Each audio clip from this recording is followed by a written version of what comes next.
Kimberly Guilfoyle, along with Juan Williams, Jesse Waters, Dana Perino, and Greg Gutfeld. It's 5 o'clock in New York City, and this is The Five.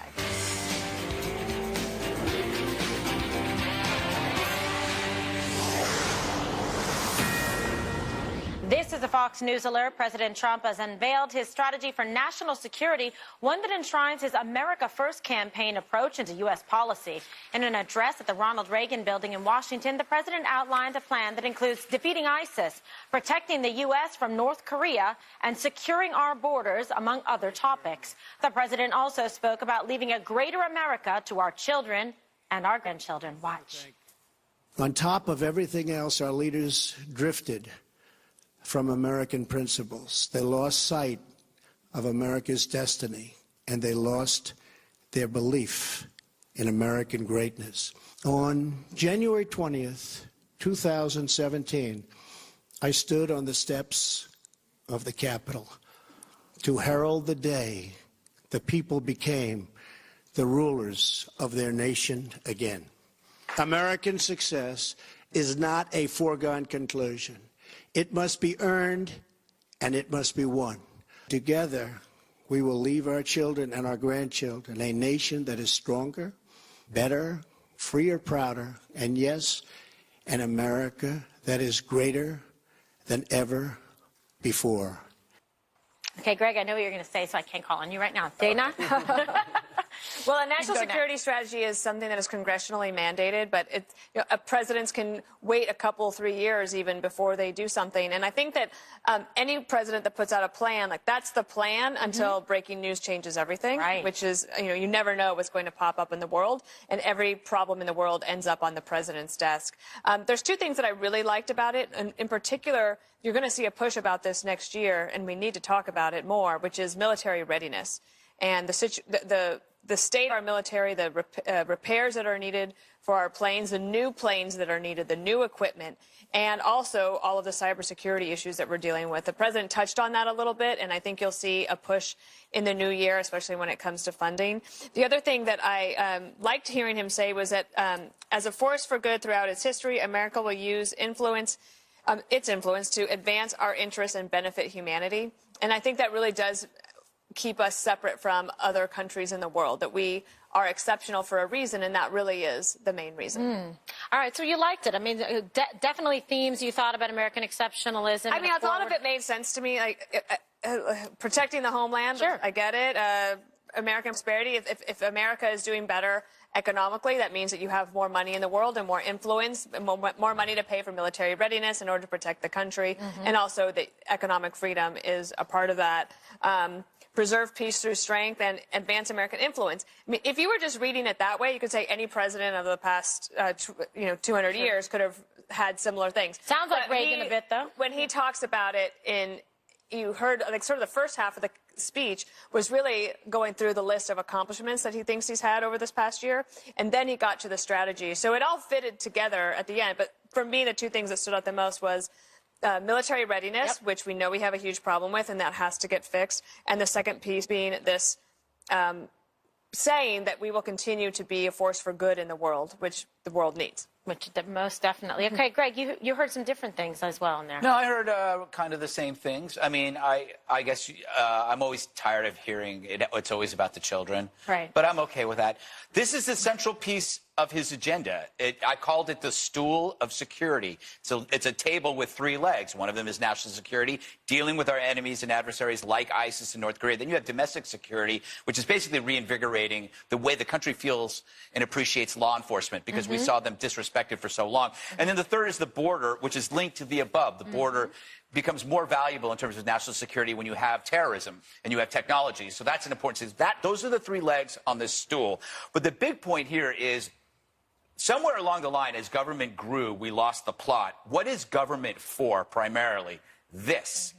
Without this stool of security, you don't have freedom or prosperity. Security and strength guarantees freedom and prosperity. Then the last thing politically is that if you don't like Trump or like you just couldn't get in, you just couldn't accept him. This is the kind of agenda that makes you overlook the small stuff that bugs you. You know what I mean? I've said this before. If somebody is right on the big picture, you can forgive or overlook the smaller, more embarrassing Polaroids. You know, so what if he tweets and there's always this kind of underlying chaos and conflict? If somebody is right on the big picture, it doesn't matter. And when we look back, we will realize that it didn't matter. No one will remember a lot of this stuff, but we will remember the strong military and enhanced security and no terrorism. All right, well, great points, because immigration and border protection are also key components of President Trump's new national security strategy. Watch this. Leaders in Washington imposed on the country an immigration policy that Americans never voted for, never asked for, and never approved. A policy where the wrong people are allowed into our country and the right people are rejected. American citizens, as usual, have been left to bear the cost and to pick up the tab. A nation without borders is not a nation. Okay, Jesse, a reaction to this. I think he was trying to strike a very clean break from past administrations by saying he's here to ignite a reawakening in American confidence and usher in a rebirth of pride and patriotism and prosperity by putting America first and putting the people above the powerful. And American greatness has to be guarded vigilantly because our destiny is not assured. And he tried to inspire all the American people to be competitive in a new competitive world and pointed out China and Russia as other great nations that are trying to seize what we have. And then he pointed to all the litany of failures from past administrations. Taxpayers bailing out other alliances, jobs being fleeced by overseas out of countries, spending a lot of blood and treasure on wars where we tie. And he went along that list, but then, like Greg said, pointed out to the 4 pillars. Protect the homeland. And you just heard him.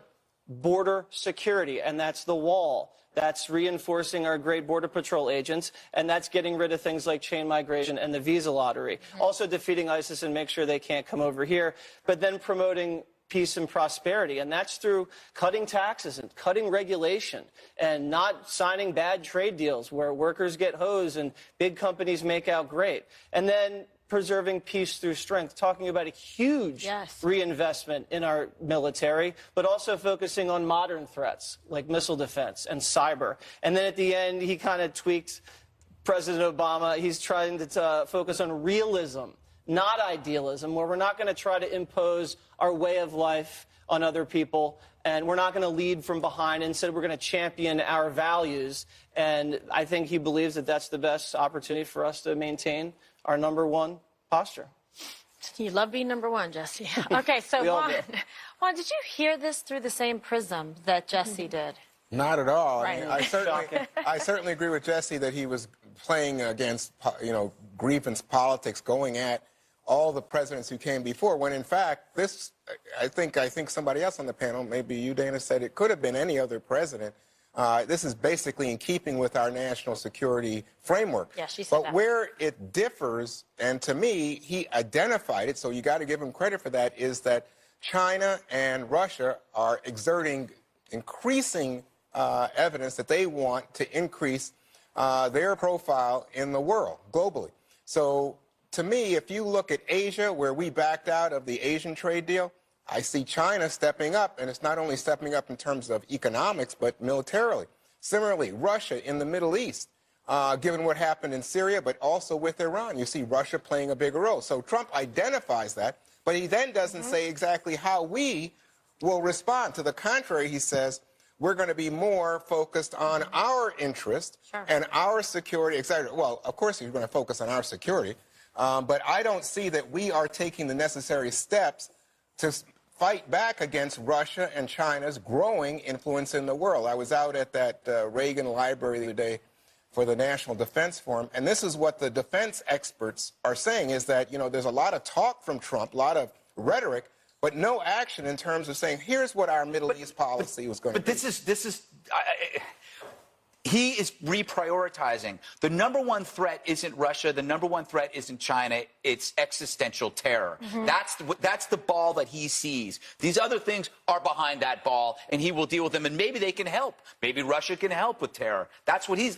looking. When you look at that, when you look at it from that angle, that's what happens. I don't agree with you. And by the way, there was an interesting phone call over the weekend between Trump and Putin, where Putin thanks apparently Trump for intelligence that thwarted an attack that would have taken place in St. Petersburg. But I don't think that terror is the number one issue here. If you're talking about our national security structure, I think you are talking about the possibility that terror would be generated in a place like the Middle East, and let's listen especially after what he did with Jerusalem. Well, President Trump also addressed a major strategic goal of the U.S., which was destroying ISIS. What he did. We have dealt ISIS one devastating defeat after another.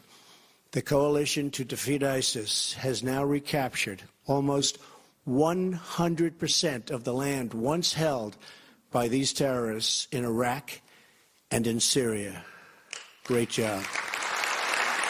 We're now chasing them wherever they flee, and we will not let them into the United States. Okay, so focus there on national security, obviously on borders, a strong immigration policy, peace through strength. And I echo some of the comments you made earlier about former presidents, past presidents really focusing on this kind of Reagan-esque theme. And then here, using a specific example, topic sentence, ISIS. Right. Well, I do think that the technology has advanced so much in 16 years. And one of the things that you can do is shrink ISIS's territory. Okay. You can even prevent them from getting in here. But we have shown, just in the last month, that we continue to have a problem with online radicalization. So ISIS is able still to put videos up online to try to figure out a way to get to people. And the president is saying, okay, well, the first thing we have to do as a part of America First is figure out a way to use the tools that we have in order to prevent that from happening. He doesn't spell it all out in here, and you can't in a national security document. A lot of this stuff has to be classified. But I do think that he will have to have quite a strong push, and probably you'll see it in the State of the Union, that military readiness, which includes dealing with possibilities of biological terror, online terror attacks, like cyber attacks. And then you had somebody like China, just to pull this all together, as what Juan was talking about. This morning, China released a huge plan for its government to be the #1 artificial intelligence creator and technology developer in the world. So they've been listening. So they are like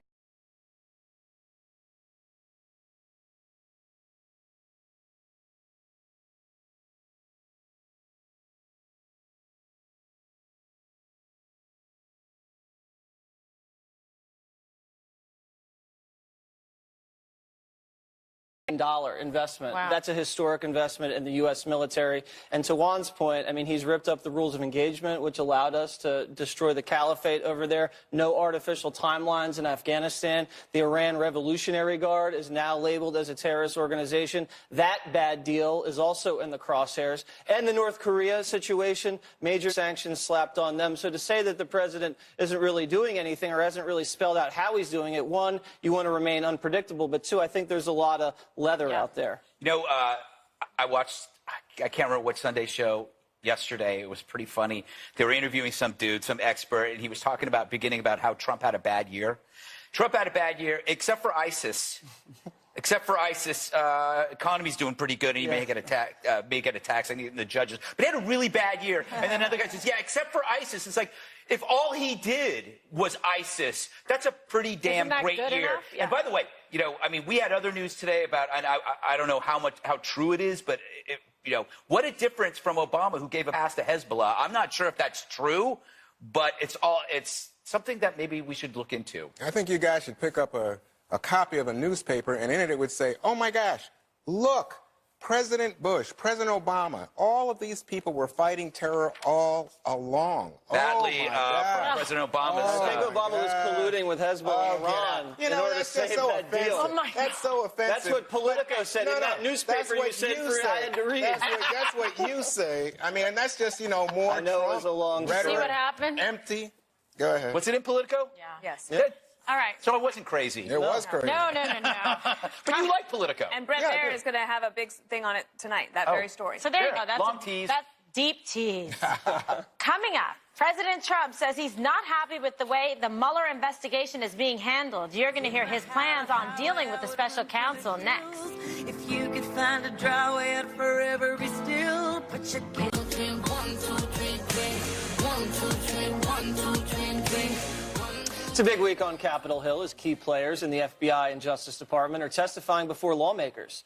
Sources tell Fox News Bruce Ohr, who the DOJ recently demoted, is being questioned today in a closed-door hearing about Fusion GPS. And tomorrow, Deputy FBI Director Andrew McCabe is set to appear before the House Intelligence Committee. This weekend, President Trump doubled down on saying there is no collusion with Russia.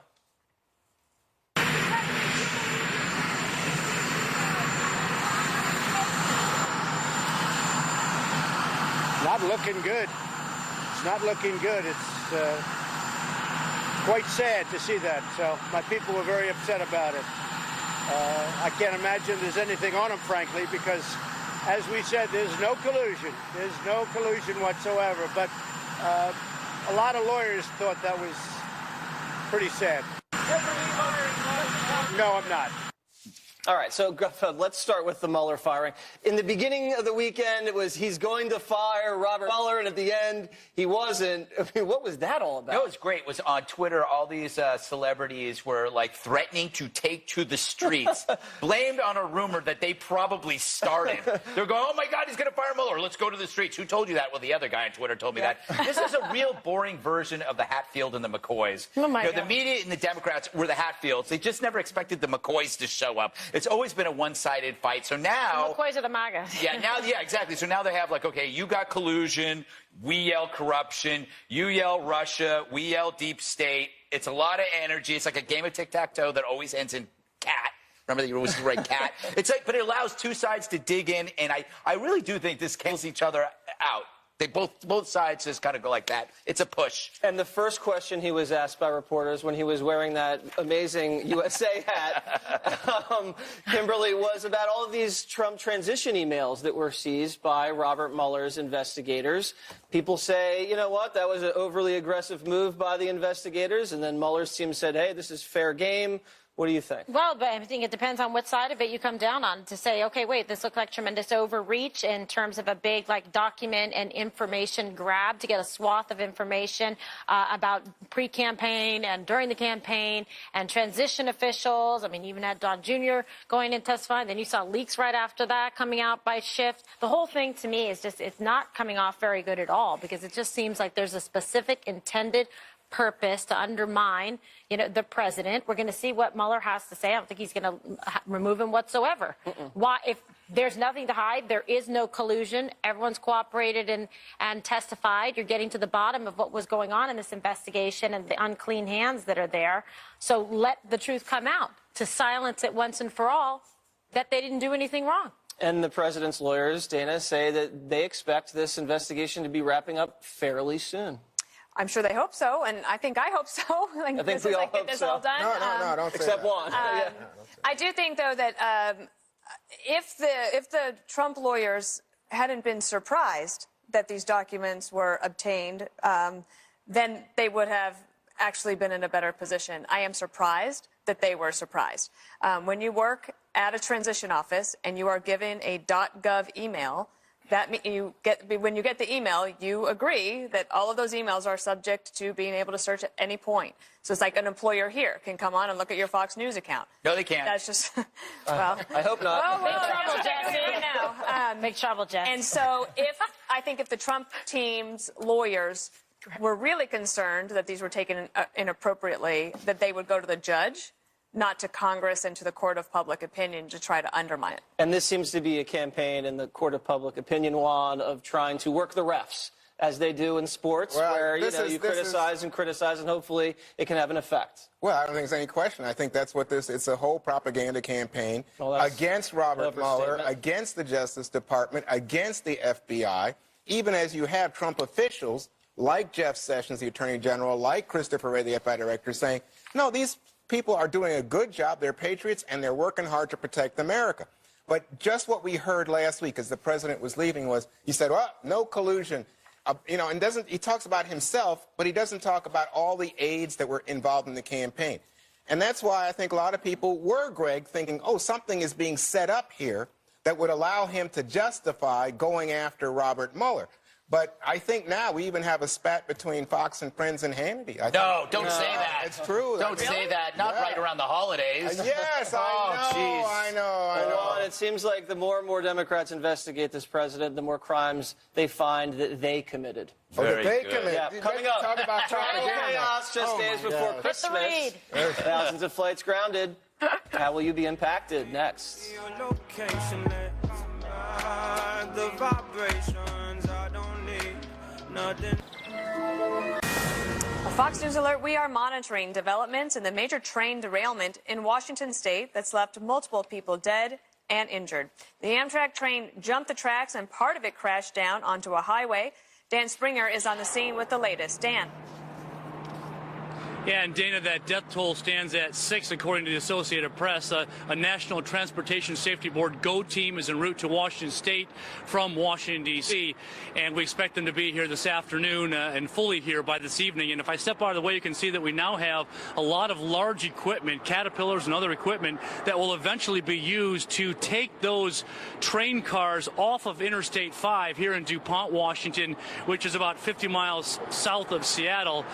Several of the cars jumped the tracks and fell onto vehicles that were southbound on I-5, killing 6 people. All of those who were killed were in the train. Nobody on the ground, nobody in cars below were killed, but 77 people were taken to local hospitals. They have obviously various degree of injuries. This was an inaugural trip for this Amtrak train, which connects Seattle to Portland. It was meant to be a high-speed train that would shave 15 minutes off of the travel between those two cities. It's a more direct route, but it also has a sharper curve here. So when NTSB investigators get onto the scene, they will obviously be looking at the speed at which that train was traveling. There's also been an unconfirmed report of an obstruction on the track. Again, all the things that the NTSB investigators will be looking at when they get here. In the meantime, we have a lot of equipment assembled here. The goal, once the investigators get here, is to clean up this scene and get this interstate reopened as quickly as possible. This is a major artery that goes all the way from Canada to Mexico. 60,000 vehicles pass through here southbound each day, so they want to get this opened up as quickly as possible. Dana? All right, Dan, thank you so much. Meanwhile, on another story we're following, power is finally restored at Hartsfield-Jackson Atlanta International Airport after plunging into darkness yesterday, grounding over 1,000 flights and causing a holiday travel nightmare across the country. Officials say a fire in an underground electrical facility is responsible for bringing the world's largest airport to a standstill. So, Kimberly, did you see this yesterday? The power goes out at 1 p.m., It's not restored fully until midnight. So everybody's trapped. Yes, and I saw the pictures of everybody at the airport, and they're like in darkness and just like piled up on like luggage. You couldn't tell the difference between Samsonite, Toomey, and humans. It was very interesting to me. But, you know, it really sucks during the holidays when you have this kind of like, you know, disaster happen when you're trying to get to see loved ones and then get rerouted and like, what are you going to do? And what about your hotel? And are they going to finish out your last week of work before the holiday? The whole thing. And so it's very challenging, especially, I mean, Atlanta is a hugely busy airport. I mean, it's unbelievable the amount of international flights and traffic coming in and out of there. So, I mean, just think about it. It's like the equivalent of something happening. Well, even though apparently, well, they don't know what happened, Greg. They don't think it was anything, nobody cyber terror messed with it or cyber terror. But I did think that it shows just how easily disrupted our lives are with power. It could be artificial intelligence pretending it's an accident, already self-aware, are doing these little tests. This actually is, like you said, it's a nice little dry run on how an attack on our grid might look and feel, except if you enlarge it to entire states and extend the duration indifferently, because you don't need to invade a country if you just have the humans within the country turn on themselves, which, I mean, if that went on another day, you know, people would be, you know, people would be eating each other, Dana. No, it's like they would open up give out free food. The one thing, though, is like, this is why, like, I always do carry on, and I always have booze and a book and an iPod. And pills. If stuff goes bad, I just leave. I just go, you know what? That's amazing, because I think I would have left too. Yeah. Because, one, I know a lot of people couldn't necessarily get out of the airport. They didn't have anywhere to go. But if you had an option, would you have left? Everybody looked very calm. And no chargers. No chargers. You know, it wasn't pitch black. It was that they didn't have power. They had emergency generators. But the problem was, especially I relate to this with some intensity, that if you flew in during this period, they were told that you can't get to the gate. Yeah, you can't get off the airport. You can't operate all the stuff that's necessary for you to get off the plane. So they had people just sitting on the plane for hours. Oh, God. Imagine that bathroom. It's just terrible. I know, the bathroom thing. I was thinking about that. Forget about it. Jesse, did you know that Chick-fil-A is usually closed on Sundays? Mm-hmm. They opened and they delivered food to stranded passengers after Atlanta's mayor called for assistance around 10 p.m. So they opened up and got the job done. I would have just pretended I was stranded just to get free Chick-fil-A. Here are my travel tips. We've done worse. Okay. Travel insurance. Buy it. There's a little box you can check whenever you buy a flight or a hotel. It's only like $10 or $15 or $20. It always works. Yeah. Greg and I were talking about Clear. Yeah. Clear is like TSA pre-check on steroids.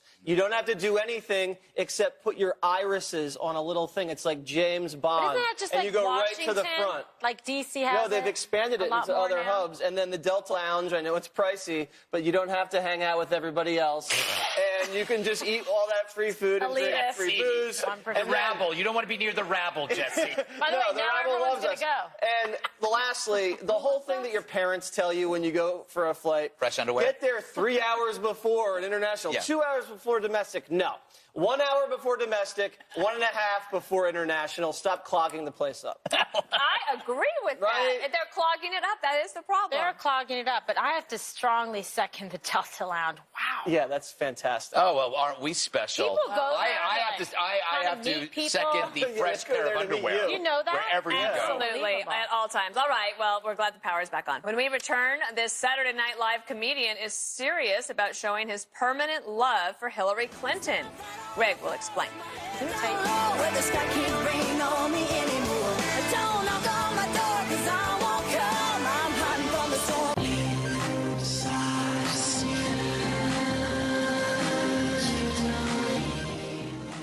Time for...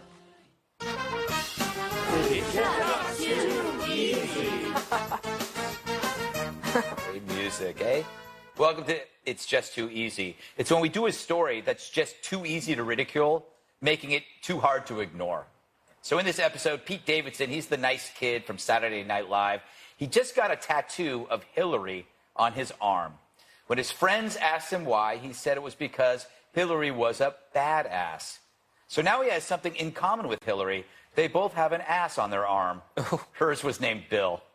See, it's just too easy. Oh, my God. Now, I could say that this is the funniest thing Peter has ever done, but that's just too easy. I could say this is the funniest thing to come out of SNL this year, but that's just too easy. I could just laugh hysterically at this completely inaccurate likeness of Hillary, but that's just too easy. So maybe it's better to ask, why would you get a tattoo of Hillary when there's so many other more preferable options? Like a gorgeous dolphin, look at that. Or maybe a delightful unicorn, that is so special. Or why not just me? Yes, look at that, it's beautiful. Everyone should have me on their body, tattoo-wise. Uh-oh, someone might. Anyway, Pete, we get it, you care, you're morally superior, but woefully transparent in your appeasement. Tattoos like this illustrate that decisions based on feelings always end with something you really regret. Like choosing Hillary as your candidate because it felt great to nominate a woman.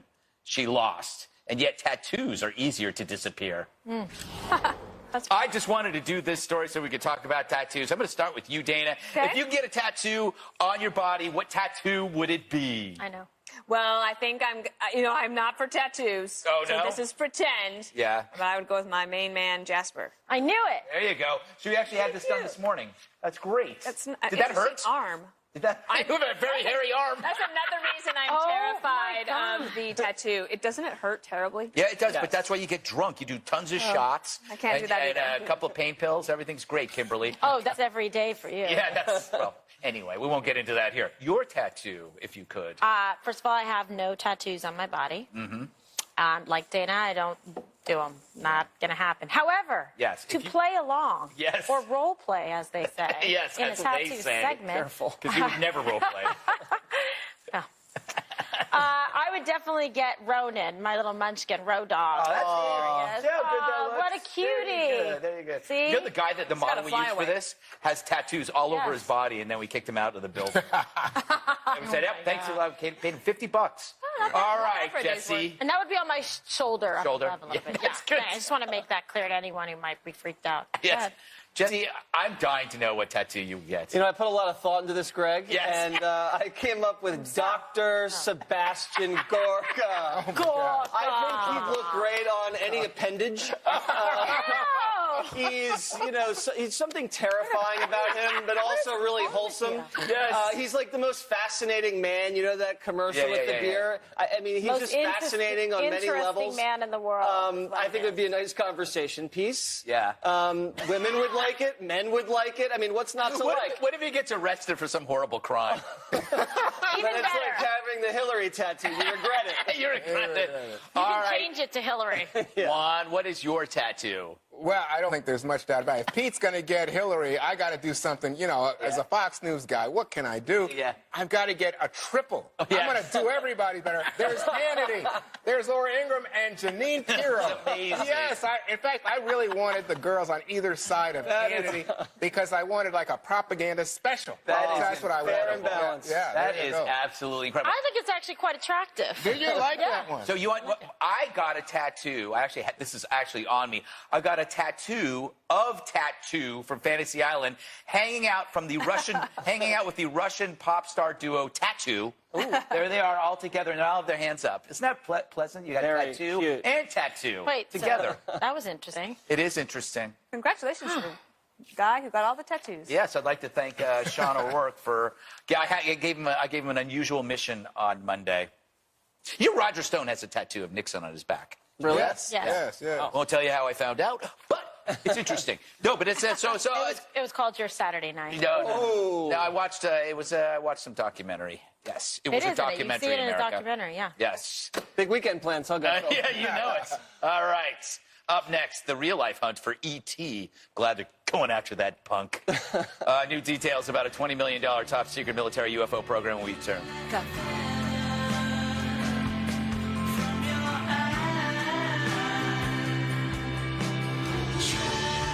Troy.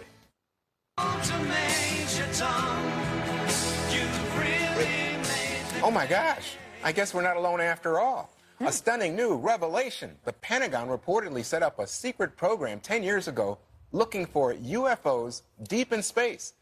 And newly released video captured by U.S. Navy pilots offers an inside look at this secretive government program.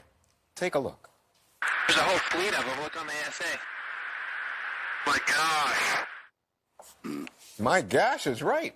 I mean, who would believe? So the thing is, we don't know if this is a UFO. It could be like somebody's aircraft that wasn't reported, but this really gives a lot of credence to people who've been saying, hey, the government was hiding something from us. You're not shaking your head. No, because we already know there's nothing out there because a couple of reasons. One, we have had this incredible revelation.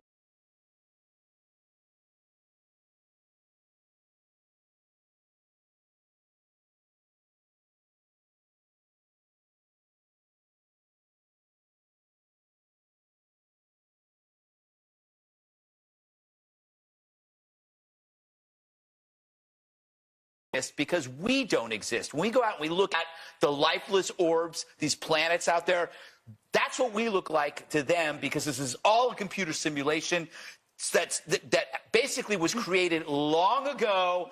Those planets out there are already conquered and simulated, which is why there's only us. Is he okay? I just changed my mind. I think Greg is an alien. I think you're the alien.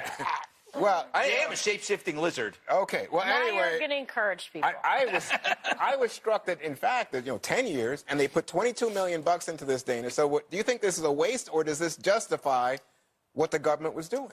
In the scheme of things, for as much money as the government spends, I think that this is not money that was poorly spent.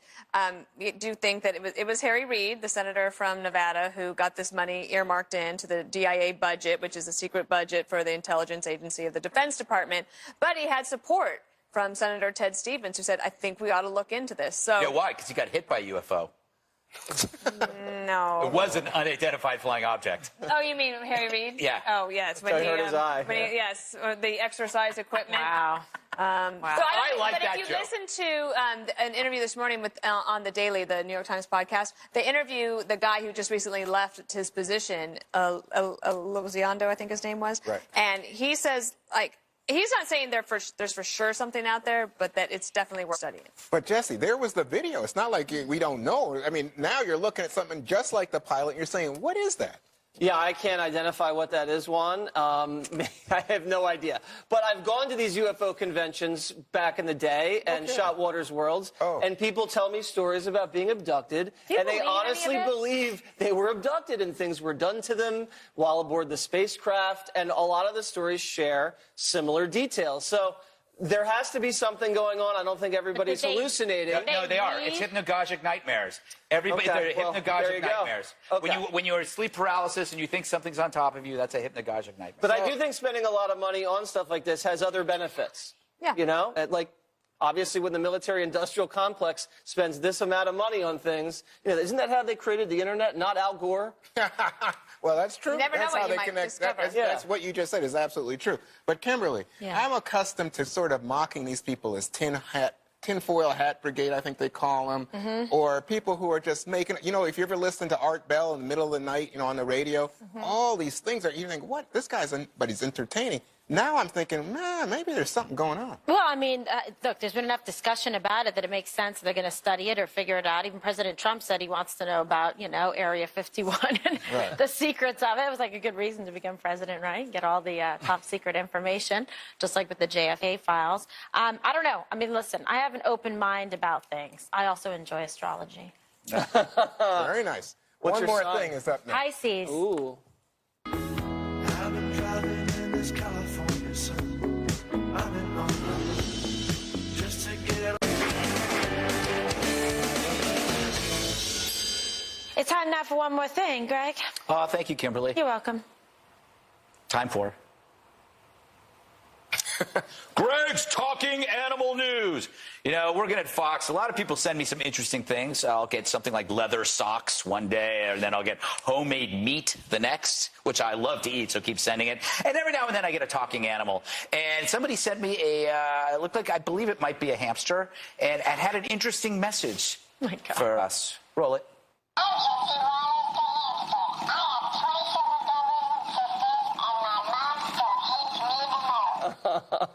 Yeah.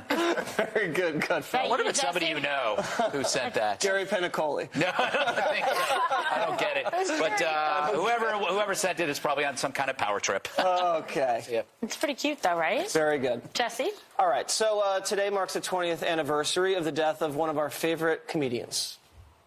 Christopher Farley, that's right, died of a drug overdose in his apartment at age 33.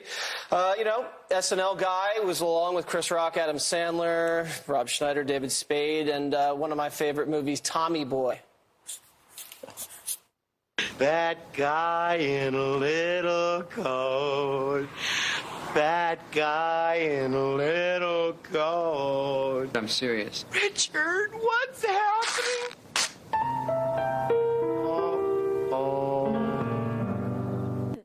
We all still miss him today and appeared in a lot of Waters World, so thank you very much. Sweet, Jesse. It seems you're touched. I am. Okay. Literally. Careful. No, Juan is Waiting on calling All on right. you. Visions of sugar plums dancing in your head for the holidays? Well, not so much for Luke Skywalker, a.k.a. actor Mark Hamill. He's still upset that the FCC voted last week to repeal net neutrality. He's particularly incensed that the FCC chairman, Ajit Pai, dressed up as a Jedi in a video to endorse the repeal. Hamill tweeted at him saying, "You are profoundly unworthy to wield a lightsaber. A Jedi. Oh, my God. You are not. Oh, my. The Force is not with you, Mr. Chairman.